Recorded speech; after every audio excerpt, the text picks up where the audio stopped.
Welcome to The Hypnotist, the show that gives you inside access to cutting-edge hypnosis with real clients facing genuine issues. Brought to you by the hypnotherapist demanded by celebrities, CEOs, and even royalty, Adam Cox. These recordings took place live from Adam's clinic in London's world-famous Harley Street. This podcast features powerful hypnosis, so do not listen while driving or operating machinery. This recording is not suitable for those with epilepsy or severe mental health issues. So, get yourself comfortable and enjoy today's episode of The Hypnotist. Hi, it's Adam here, and in today's episode of The Hypnotist, you're going to be listening to a hypnosis session created for a lady that was dealing with lots of anticipatory fear about a key milestone in her life. And that was linked to anxiety. And one of the key inner dialogue patterns of anticipatory fear is the what if question. And normally it's along the lines of what if, and then something bad happens, what would I do? How would I handle that? And what it does is it future paces. So it's a form of self-hypnosis, but with the side effect of accessing an unresourceful state. So it gets people thinking about all the worst things that can happen. And quite often that creates a loop, because when you think about bad things happening, you then think about what would happen to then deal with the consequences of that. And you're dealing with consequences and implications. And before you know it, you can get yourself really worked up quite quickly. So in this hypnosis session, you're going to hear three key components. One is an element of disassociation to a place that they identified with being just a really positive, wonderful, relaxing place. This was a tropical island. The second is this client had the ability to be really good at managing emails. So she'd get lots of emails, but not give all of them her attention. She knew how to filter out the ones that were spam and a waste of her time and really focus on the ones that were important. And that was useful because that meant that that was already a neural network, a internal strategy of being discerning and to prioritize things of value. So you're going to hear that as a metaphor to start thinking of thoughts similar to email, because she was already good at handling email. And then there was someone that she knew that the way that they would try and talk about worst case scenarios provoked in her a desire to become more resourceful and confident that she could trust her own abilities. So you'll hear an element of that as well. This is obviously designed for this particular client to deal with anxiety, worry, anticipatory fear, and it might be useful for you as well, but it was obviously created for someone else. But if you are dealing with severe anxiety and you are curious to work with me directly, there will be a link in the show notes that you can schedule a free 30-minute consultation call to explore what it would be like to work with me directly. For now, though, just find a quiet place where you won't be interrupted, no distractions, and a nice place just to enjoy this particular session. So enjoy and relax.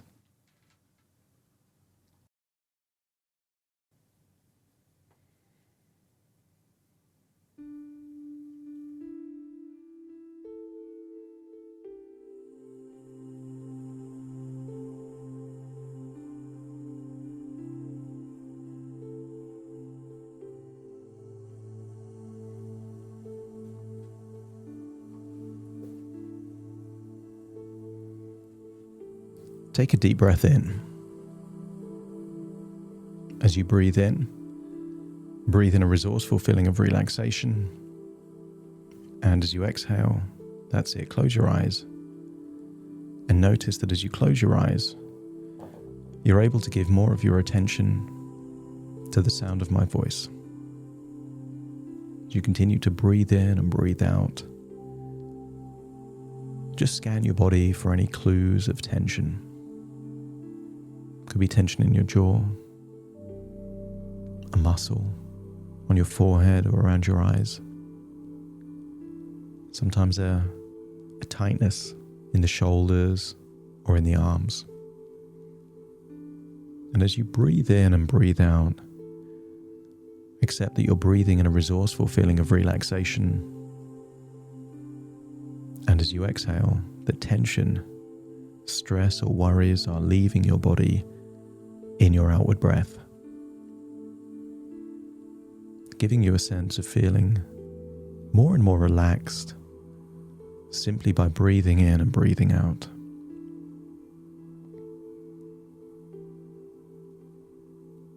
I want you to hold on to a thought of the thing that you're most grateful for in your life right now. Maybe it's a person, a situation. Hold on to that thought and to scan your body for where you feel that feeling of gratitude. Allow that feeling of gratitude to grow. And as that gratitude grows, your body starts to release all those happy hormones. If you think about this thing, and you think about why you feel grateful, it releases things like serotonin, oxytocin. Perhaps if you think about the image of this person or this situation, dopamine starts going into your blood. Because what is gratitude if it isn't reminding yourself of those things that are already good? Continue to breathe in and breathe out. And then make a picture of a memory you're grateful for. Perhaps a time in the past when you were traveling far, far away. Perhaps an island. And I want you to imagine that you're looking at that island from above, almost like a bird's eye view. See the color of the sand, the trees, the nature, the blueness of the sea, the green that infuses, almost like emeralds. And then imagine that you can see yourself there on the island, looking relaxed, carefree, no worries at all. And then imagine that you're moving from this bird's eye position to going inside that version of you that's already on the island. And imagine looking at a large hill. And imagine what it would be like to walk up that hill. But first, I want you to notice there is a hammock there on the beach. Imagine getting your body into that hammock and feeling completely relaxed as you see the blueness of the skies. Feel a gentle breeze on your skin.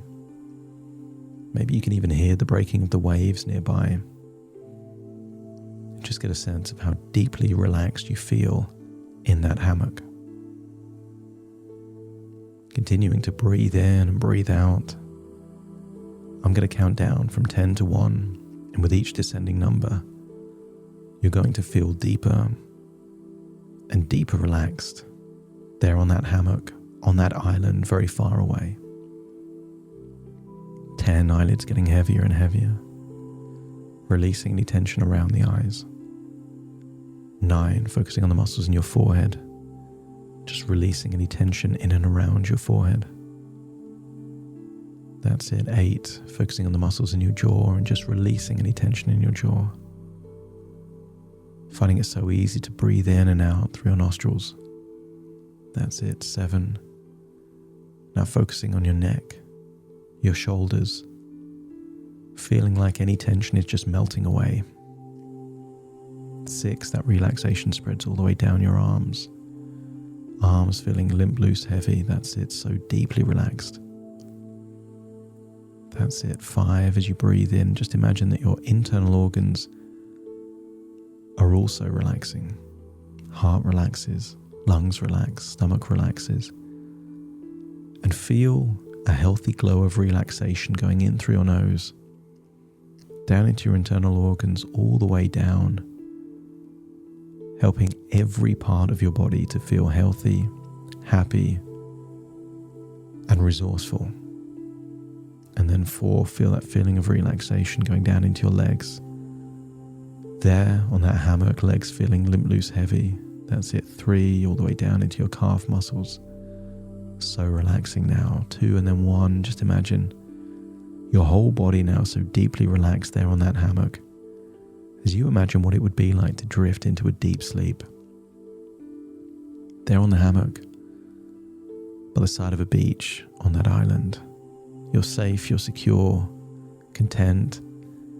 And then imagine that you're on the beach seeing yourself in that hammock, and just walk up to yourself. Lift up your arm, feel how limp loose your arm is, let it drop back down into the hammock. As you accept that at least one part of your mind, perhaps the logical conscious part, is fast asleep there in that hammock. But there's another part to you, a part that desires change. A part that wants a new relationship with yourself, to get the balance just right. And that part, I want you to imagine walking up that large hill in the middle of the island, feeling without any cares, any worries whatsoever, feeling so deeply relaxed. Maybe there's smells attached to the nature around you, feeling the warmth of the environment, feeling peace, tranquility, calmness, enjoying this adventure to climb this hill. And as you climb the hill, I want you to imagine you're unlocking a sense of calmness, peace and balance in your life. Breathing in and breathing out naturally. And I want the hill to represent a current challenge that you're trying to overcome. And imagine you're walking up that hill. And what if you already know how to overcome this challenge? What if overcoming this challenge is a lot like effortless ways that you deal with other things in your life? What if you don't need to start from scratch? What if you're able to just look at this in a new way? And if your unconscious mind thinks you found a way to overcome this challenge in a way that creates harmony and balance, the right level of balance, just let me know by nodding your head. And I want you to imagine now you arrive at the summit with a sense of satisfaction, pride, and connection with yourself. And imagine looking around the island from this panoramic view, where you can see nature beneath you. You can see where the beach meets the ocean, the color of the sand and the beach, the different blues and greens of the ocean. Perhaps even in the distance, other islands and other parts of land. As you breathe in and breathe out, just feel so relaxed, at peace, connected. And I want you to imagine that somewhere on that summit is a door. Now, why would a door be on the top of a hill in an island? And this door isn't even connected to a building. It's just a door hovering there. And I want you to accept that this door will take you to a deeper part of your subconscious mind, where you can create new connections with pre-existing neural networks that will help you in some profound way. Standing in front of the door, I'll count down from 5 to 1, and you will open the door, walk through the door, and find yourself in a room within your imagination where change can take place. 5, putting your hand on the handle. 4, turning the handle. 3, opening the door. 2, walking through the door. And 1, closing the door behind you, and then find yourself in a large, bright, well-lit, empty room inside your subconscious mind, no longer on an island, no longer on the summit, but in a room, a safe room. And I want you to imagine here in this room is a large computer screen, and you can see emails. See the emails perhaps in the same format that you would receive emails. And entertain the idea that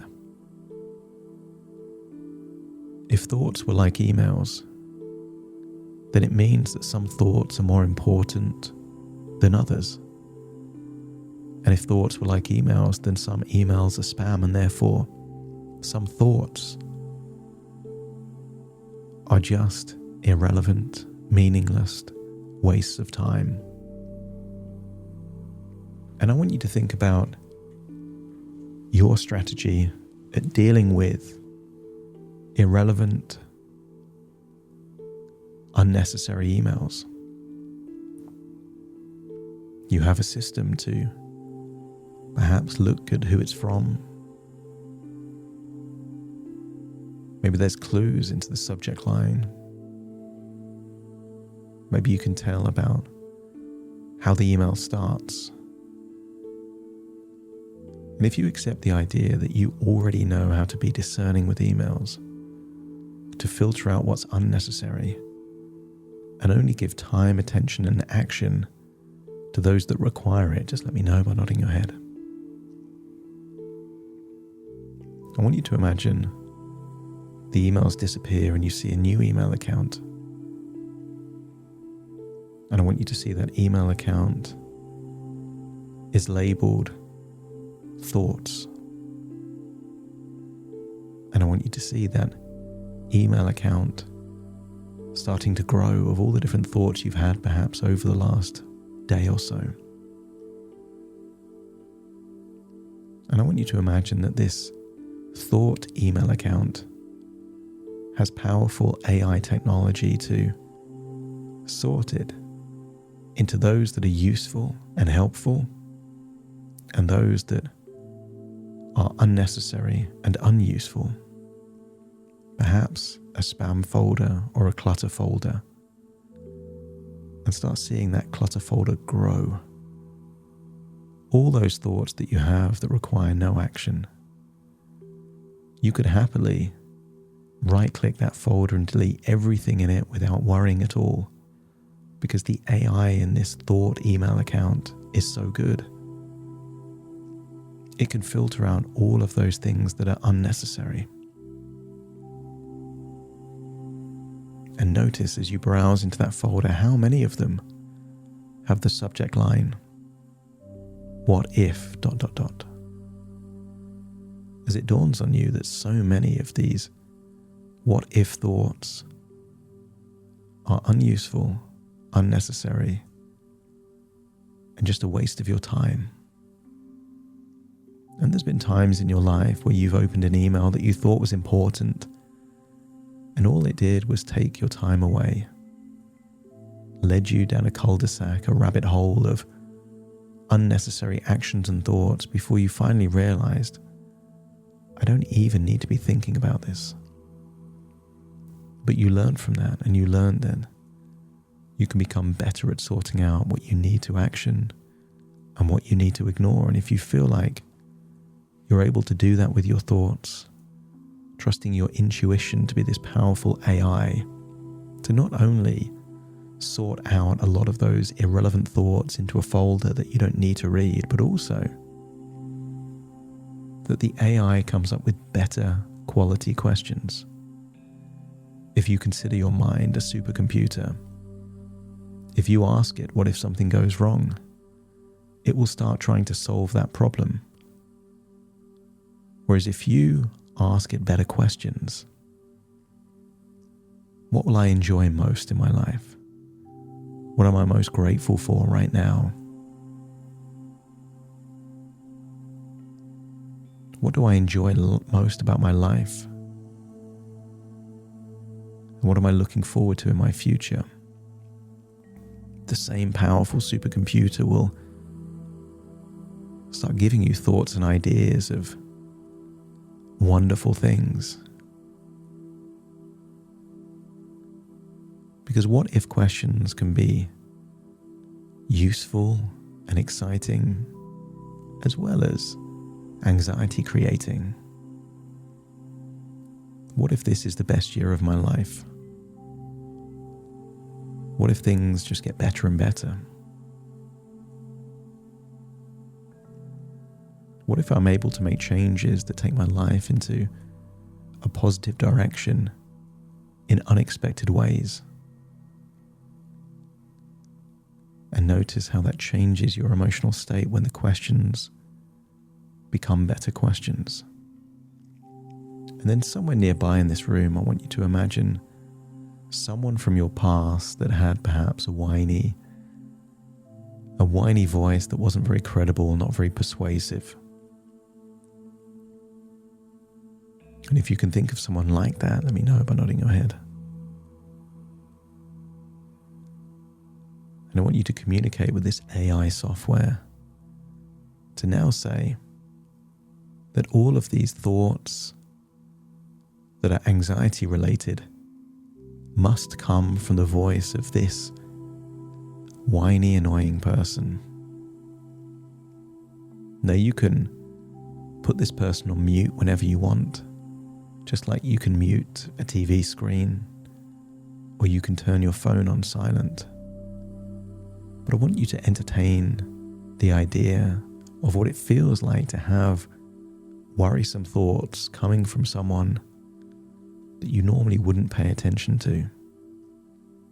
See this person trying to scare you with lots of fear-mongering, doom and gloom. Their intention is to try and scare you. Their intention is to try and make you think about all the things that could go wrong. And let's see how well they do. Allow this person with that whiny, unpersuasive voice attempt and try their hardest to scare you. And I want you to notice that the harder they try to scare you, the more a new voice either comes from your mouth or feels like it's inside your mind that shuts them down. You can view it objectively. To take these thoughts and to turn the volume down, or just not feed them any attention whatsoever. But I want this character from your past to try their hardest to make you anxious. And the harder they try to make you anxious, the more determined you are to look at things in a very balanced way. Not reckless, but not hypervigilant. That middle ground where you can evaluate things in a reasonable, cautious, but not overly cautious way. And if your unconscious mind feels that this is a helpful way to be more objective about the thoughts and to only give your time and attention to those thoughts that are worthy of your time and attention, let me know by nodding your head. Pinocchio had Jiminy Cricket. You now have this whiny voice of anxiety that creates a desire, an instinct to ignore it or not pay it much attention, because it creates a polarity response in you to trust yourself, trust your decisions, and to only spend your time thinking about things that are actually worthy of it. Know that from this point forward, if you start having worrisome thoughts, you can create an image of this person, but I want you to imagine they're the same size of a small children's toy. You can imagine them nearby, but they still have that same voice, trying their hardest to make you anxious. But the harder they try, the less anxious you become. I want you to imagine that you're now looking at that email account and seeing that the AI software is doing a great job. These hundreds and hundreds of worrisome thoughts are now down to just a tiny trickle. And even then, you can decide if you action them or if you do nothing at all. And now it's time to leave this room, walk back out the same door that you came into, and find yourself back on the summit of a hill on a magical island. But feel that something has changed deep inside you, that you have a new relationship with yourself, being able to be more discerning with anxiety and more mindful with your thoughts. As you see thoughts as sometimes helpful and sometimes not. Imagine walking down the hill, all the way down, feeling lighter on your feet, with more harmony, more relaxation, until you find your way all the way back to a beach where you see yourself completely fast asleep on a hammock. Imagine climbing into that version of you, but taking all these positive changes with you, and then getting up out of the hammock, perhaps walking into the sea, feeling the water on your toes, but feeling again that something has changed, something useful has changed. And then imagine that suddenly you feel yourself floating up above the island, seeing the island from above, and accepting that all of this are thoughts within thoughts, ideas within ideas, dreams within dreams, and that actually you're listening to my voice, firmly in the present, all parts of you back here now listening to my voice. Take a deep breath in through your nose and out through your nose. Just wiggle your fingers, wiggle your toes, get a sense that all parts back in the present, but taking these wonderful changes with you. As very soon I count from 1 to 10 to awaken you, you will awaken feeling resourceful, confident, feeling with more balance, more harmony, being more discerning with your thoughts. Starting to count. 1, 2, 3, waking up. 4, 5, 6, more alert. 7, 8, open your eyes, open your eyes. 9, 10, wide awake, wide awake, wide awake.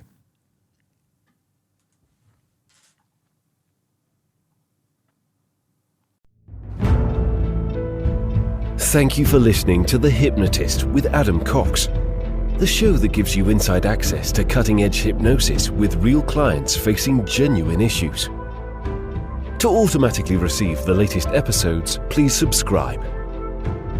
If you'd like to support the show, please share this episode with just one friend you think it could help. And if this episode helped you, please leave us a 5-star review.